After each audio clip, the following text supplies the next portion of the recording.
249 runs എന്ന വിജയലക്ഷ്യം ന്യൂസിലൻഡിന് കൊടുത്തു. കണ്ടറിയണം 249 എന്ന റൺസ് ന്യൂസിലൻഡിന് ചേസ് ചെയ്യാൻ കഴിയുമോ എന്നുള്ളത്. നോക്കുമ്പോഴത്തേനും top order Rohit Sharma fit ആയിരുന്നു എന്ന കാര്യത്തിൽ സംശയമുണ്ട്. പുള്ളിക്ക് ഫുൾ ഫിറ്റ് അല്ല എന്ന് മനസ്സിലാവാൻ കഴിയാം. ഇന്നത്തെ ബാറ്റിംഗ് കാണുമ്പോഴത്തേക്ക് കോഹ്ലി സിംഗിൾ എടുക്കാൻ ശ്രമിക്കുമ്പോൾ രോഹിത് ശർമ്മയ്ക്ക് ഓടാൻ കഴിയുന്നില്ല, സിംഗിൾ എല്ലാം റിഫ്യൂസ് ചെയ്യുന്നൊരു സാഹചര്യം. ഫുള്ളി ഫിറ്റ് ആയിരുന്നു രോഹിത് ശർമ്മ എന്ന് കളിക്കേണ്ട ആവശ്യമുണ്ടായിരുന്നു എന്നുള്ളത് കണ്ടറിയണം. പിന്നെ ഹെൻറി എപ്പോഴായാലും ഇന്ത്യക്കെതിരെ നല്ല പെർഫോമൻസ്. 2021 WTC ടെസ്റ്റ് ചാമ്പ്യൻഷിപ്പിൽ അന്നും ഇന്ത്യയെ തകർക്കാൻ മുമ്പിൽ നിന്ന് ഹെൻറി ആയിരുന്നു. 2019 വേൾഡ് കപ്പിൽ അന്നും ഹെൻറി ഉണ്ടായിരുന്നു. ഇന്ത്യയിൽ നടന്ന ടെസ്റ്റ് സീരീസിലും മിക്കപ്പോഴും രോഹിത് ശർമ്മയുടെ 1-2 വിക്കറ്റ് ഹെൻറി എപ്പോഴും ഇന്ത്യക്കെതിരെ നല്ല പെർഫോമൻസ് കാഴ്ചവന്നു. ആദ്യ 10 ഓവറിൽ ഹെൻറിക്ക് ഒരു വിക്കറ്റും കിട്ടിയില്ല ഈ ടൂർണമെന്റിൽ. ബംഗ്ലാദേശിനെതിരെ കളിച്ചപ്പോഴത്തേനായാലും പാകിസ്ഥാനെതിരെ കളിച്ചു ആദ്യത്തെ 10 ഓവറിൽ ഹെൻറിക്ക് ഒരു വിക്കറ്റേ കിട്ടിയില്ല. എന്നാൽ ഹെൻറി ഇന്ത്യക്കെതിരെ എപ്പോഴും ഉണ്ടല്ലോ, ചില ബോളർമാരുണ്ട്, സൗദി, ഹെൻറി, സ്ട്രാക്ക്, പാറ്റ് കമ്മിൻസ്, ഇങ്ങനെയുള്ള ചില ബോളർമാരുണ്ട്, ഇന്ത്യക്കെതിരെ ഭയങ്കര പെർഫോമൻസ് ആയിരിക്കും. അതുപോലെ തന്നെ ഹെൻറി വന്നു 5 വിക്കറ്റ്, ഇമ്പോർട്ടൻ്റ് ആയ 5 വിക്കറ്റ് എടുത്തു. ഹാർദിക് പാണ്ഡ്യയുടെ അവസാനത്തെ ഒരു 10 റൺസെങ്കിലും കൂട്ടിച്ചേർക്കാമായിരുന്നു എന്ന ഹാർദിക് പാണ്ഡ്യയുടെ വിക്കറ്റും ഹെൻറി എടുത്തു. ജെയ്സൺ ആയാലും ഓർക്കായാലും ബ്രേസ്വെൽ ആയാലും രവീന്ദ്ര ജഡേജ ആയാലും അവർ ക്യാപ്റ്റൻ മുമ്പിൽ നിന്ന് നയിച്ചെന്ന് പറയണം. Super captains. ബൗണ്ടറി അടിക്കാനോ സമ്മതിക്കാതെ ടൈറ്റ് ചെയ്ത് വെച്ചു, എന്തായാലും കൺട്രോൾ ചെയ്തു. ഒരു 20-40 റൺ, ഒരു 270 ഉണ്ടായിരുന്നെങ്കിൽ എന്തായാലും ഈ പിച്ചിൽ സംബന്ധിച്ചിടത്തോളം വിജയിക്കാൻ പറ്റുന്ന ഒരു സ്കോർ ആയിരുന്നു. എന്നാൽ 250 അറിയില്ല. 4 സ്പിന്നർമാരെയാണ് ഇന്ത്യ കളിപ്പിക്കുന്നത്. വരുൺ ചക്രവർത്തി കൂടെ ആഡ് ചെയ്തു.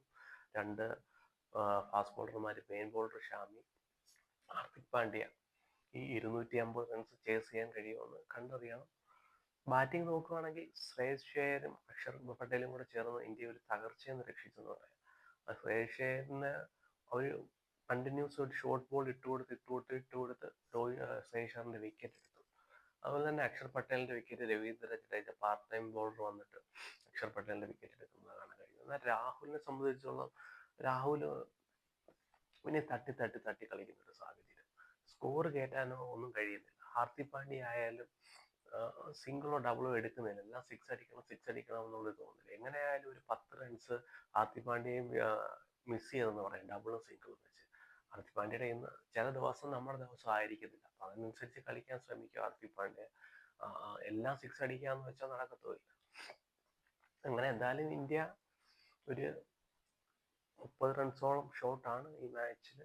ഈ സ്കോറിനെ ഡിഫെൻഡ് ചെയ്യാൻ ഇന്ത്യൻ ബോളർമാർക്ക് കഴിയുമോ എന്നുള്ളത് കണ്ടറിയണം.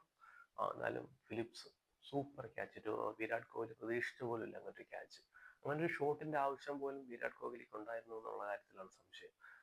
ഇന്ത്യ 2 വിക്കറ്റ് പോയി നിൽക്കുമ്പോൾ ഇന്ത്യയെ ഒരു നല്ല ടോട്ടലിലേക്ക് എത്തിക്കേണ്ട ഉത്തരവാദിത്വം വിരാട് കോഹ്ലിക്ക് ഉണ്ടായിരുന്നു. അതിന് മുമ്പുള്ള ഒരു ബോള്, അതും ഒരു കട്ട് ഷോട്ട് അടിച്ചു. അതെന്തായാലും ഫീൽഡിന്റെ മുകളിലൂടെയാണ് പോയത്.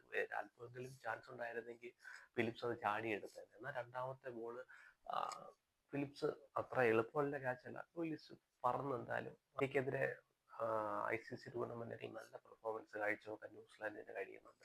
രോഹിത് ശർമ്മയെ സംബന്ധിച്ചിടത്തോളം എൻ്റെ അഭിപ്രായത്തിൽ ഫുള്ളി ഫിറ്റ് അല്ലായിരുന്നു രോഹിത് ശർമ്മ ഇന്ന് കളിക്കേണ്ട ആവശ്യം ഉണ്ടായിരുന്നോ എന്നറിയില്ല. ഗില്ലിനെ കളിക്കേണ്ട ആവശ്യം ഉണ്ടായിരുന്നോ എന്നറിയില്ല. എന്ത് തന്നെയായിരുന്നാലും വരുന്ന ഒരു 20 ഓവറൊക്കെ ആകുമ്പോഴത്തേന് കളിയുടെ ഗതി ഏകദേശം മനസ്സിലാവും. ഇന്ത്യക്ക് 249 റൺസ് സ്കോർ ഡിഫെൻഡ് ചെയ്യാൻ കഴിയുമോ, അതോ ന്യൂസിലാൻഡ് ജയിച്ച് അവർ ചാമ്പ്യന്മാരായി 4-ാം തീയതി നടക്കുന്ന മത്സരത്തിൽ ഇന്ത്യയും ഓസ്ട്രേലിയയും തമ്മിലായിരിക്കുമോ, അതോ ഇന്ത്യയും സൗത്ത് ആഫ്രിക്കയും തമ്മിലായിരിക്കുമോ എന്നുള്ള കാര്യത്തിൽ ഏകദേശം ഒരു 20 ഓവറൊക്കെ ആകുമ്പോഴത്തേന് കളിയുടെ ഗതി ഏകദേശം തീരുമാനമാകും. എന്നാലും വേണ്ടത്ര ബാറ്റിംഗ് ചെയ്യാൻ കഴിഞ്ഞില്ല. എന്നാലും ഒരു ടോപ്പ് ഓർഡർ കൊളാപ്സ് ആയപ്പോഴത്തേന് മിഡിൽ ഓർഡർ അല്പം ഭേദപ്പെട്ട നിലയിലേക്ക് കൊണ്ടുപോകാൻ കഴിഞ്ഞു എന്ന് മാത്രം ആശ്വസിക്കാം.